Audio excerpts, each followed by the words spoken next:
Hello, the pessimistic, optimistic, and everyone in between. My name is Connor Philippi, and welcome back to the Minnesotan Sports Podcast.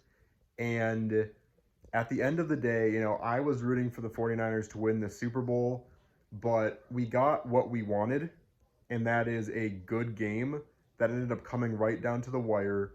No stupid penalties affected the outcome, and we really have nothing to for it to be, oh, it's rigged this way or another, because the officiating in general was very good. So that's about as much as you can ask for a Super Bowl game. Putting aside the fact that I didn't want the Chiefs to win, putting aside all that, it was a very good game to watch, and you got to be grateful for that as the season comes to an end with a very impressive final game. And it's a 25-22 victory for the Kansas City Chiefs. And it's kind of one of those things where it's like, on one hand, you definitely do feel like in the second half, they were able to turn it around, battle it out. Andy Reid once again proved why he is, I don't want to say the best coach in the history of the game, but, Belichick is definitely still up there, and there's definitely been other coaches that have been amazing as well, but he's starting to really cement his legacy as one of the best ever to do it. And so all of that combined, the Chiefs deserved that Super Bowl victory. On the other hand, you do have to look at it and be like, man, the Chiefs do get very lucky.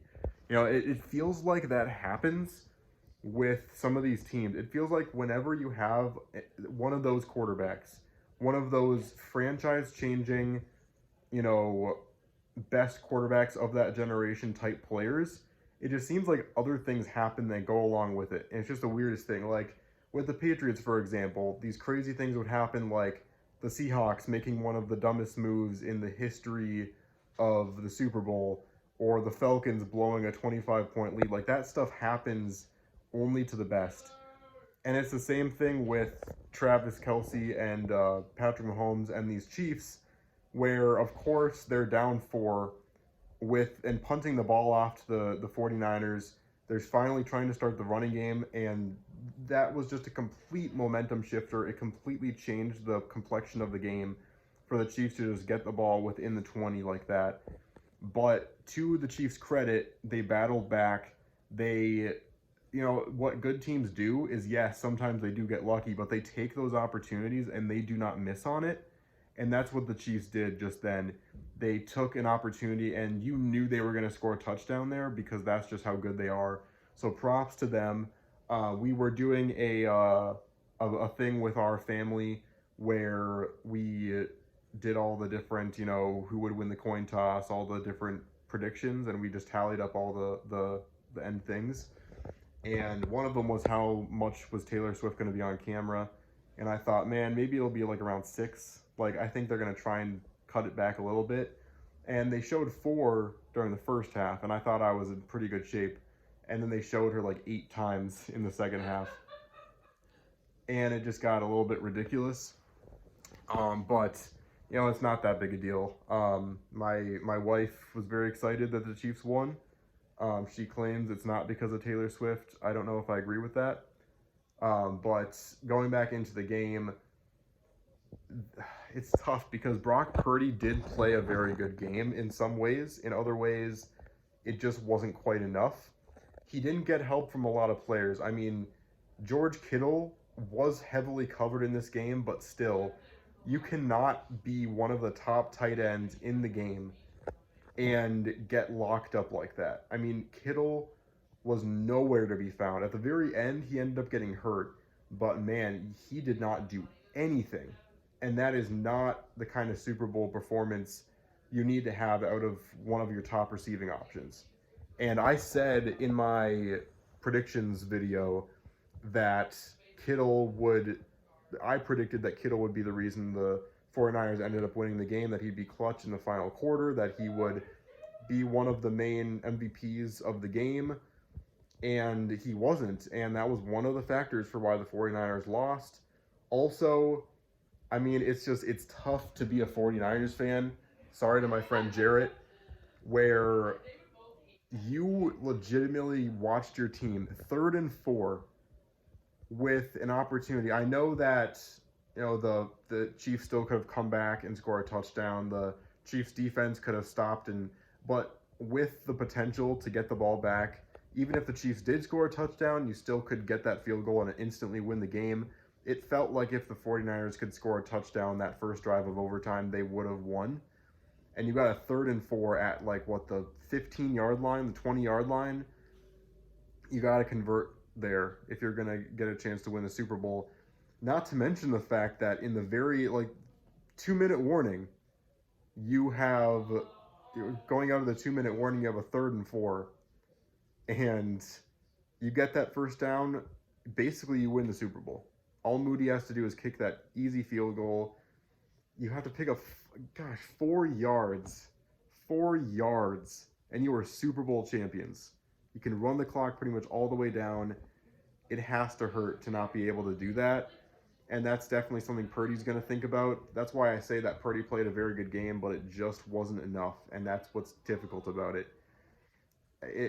The defenses played their hearts out. It was a very good game, but at the end of the day, Mahomes comes up clutch. The Chiefs defense comes up even more clutch. And the 49ers are walking away. Purdy and Kittle and a lot of other players feeling like they definitely could have done more. Kittle especially, again, very disappointed by his performance. And Kyle Shanahan, man, 3 Super Bowls that he has now lost as the head coach of a team. That 28-3 comeback by the Patriots against him, and then giving up a 10-point lead to the Chiefs the last time they played each other in the Super Bowl, and now having an opportunity to get that first down on a 3rd and 4 with 2 minutes left and not being able to convert, and watching your season and chances of a Lombardi slip away. It's difficult. And I don't know if Kittle's going to have another chance going down the road. I don't know if, I feel like Purdy might still get a shot. Shanahan will still remain the coach of this team because what he's been able to do with the final pick of a draft in Purdy, phenomenal. What he's been able to do with his entire offensive scheme is unbelievable.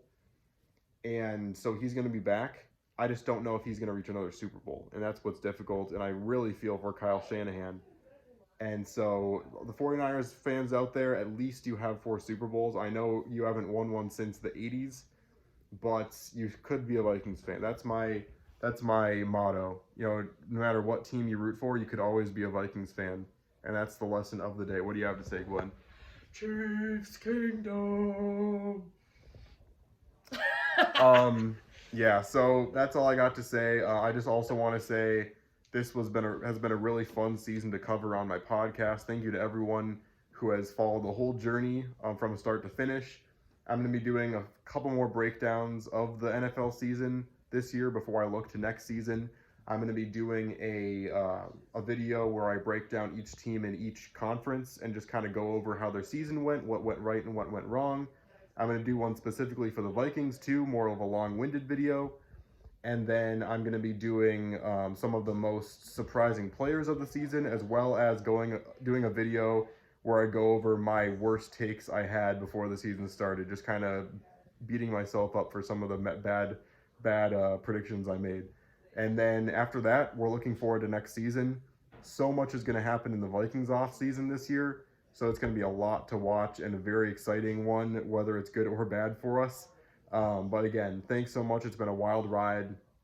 And we're now entering the dark ages where there's now no more football for a good 5, 6, even 7 months now. So it's going to be tough. But we're going to get through it. It's going to be a very good off season. And I can't wait to make more content for you. The United Football League is starting up. The Arena Football League is having its inaugural reopening, basically, of their league with new management. There's a lot of exciting football still to be played, and then baseball's coming up soon. So stay strong. We will have sports still, and football will be back before you know it. So thanks so much for watching this video. Chiefs win the Super Bowl. Don't know if I love or hate that. We'll see you on the flip side.